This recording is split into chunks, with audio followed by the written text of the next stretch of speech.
is, the Great Northern NW2 switcher, built by Broadway Limited. Alright, so to get started on the review, there are three areas I wanted to focus on.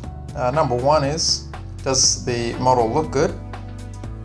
Second, number two, does it sound good? And number three, does it run well?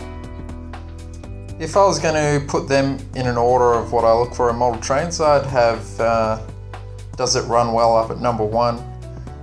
Second and third are a little bit tougher to choose between, but I guess second I'd want it to look good, and then last I would be focused on sound. So with that in order, we'll go through the review starting up at does it run well. I'm running an NC power cab and I've got the throttle set to 128 speed steps. Because this is a switcher, it would be operated at slow speed, as you can see here. I've got it at speed step 1 and it runs beautifully. As I slowly build up the speed, it transitions smoothly through each of the speed steps, right up to speed step 10.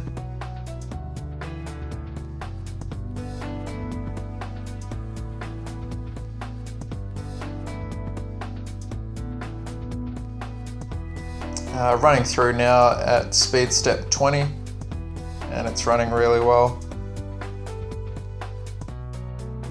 And here again, running through at speed step 50. So for the running of the locomotive, out of a score of 10, I'd give it a 9 out of 10. Alright, next we'll have a look at the detail. So just looking at this image here, looking at the back step, you can even see the metal latches for the toolbox right there.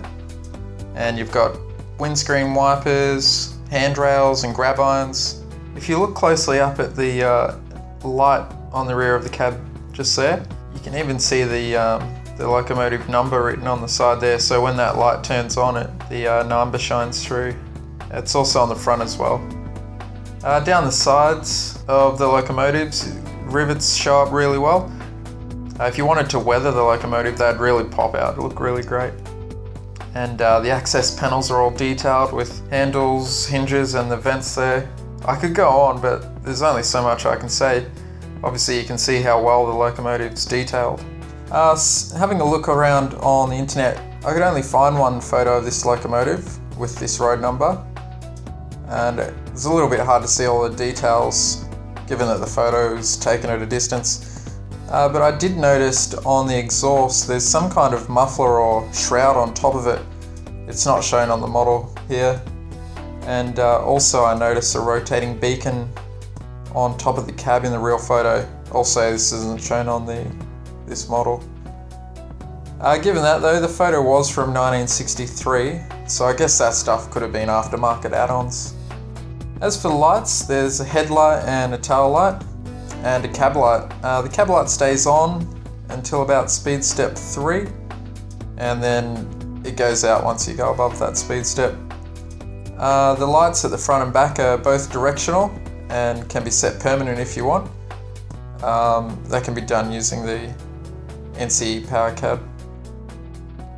So for detail again, I'd give it a 9 out of 10. And lastly, I'm going to look at the sound. So I've got it set up here. I'll just run through a few of the sounds now for you.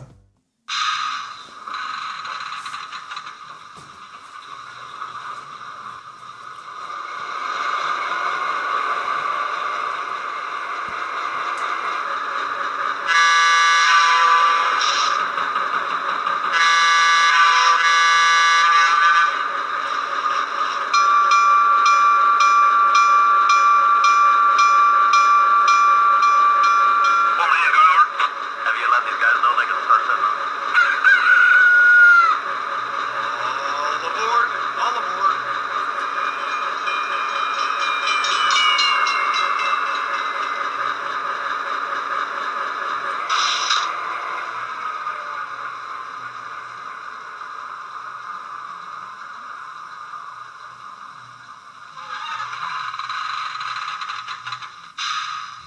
As you can see, sounds are pretty fantastic. I especially like the grade crossing sound. It just sounds really good. In total there are 40 different sounds that I can count, and they all sound pretty good. And I really like how the ambient sounds really add atmosphere to the scene. For the average user like me, I'd say for sound I'd give it a 10 out of 10. So overall, adding all those up, I'd get an average score of 9.3 out of 10, which to me is pretty good. I definitely think this is value for money loco, and for yard operations the slow speed performance is perfect. Alright, well, you've been listening to Luke, and thanks for watching this review of the Broadway Limited Imports EMD NW2 in Great Northern Paint Scheme. Thanks.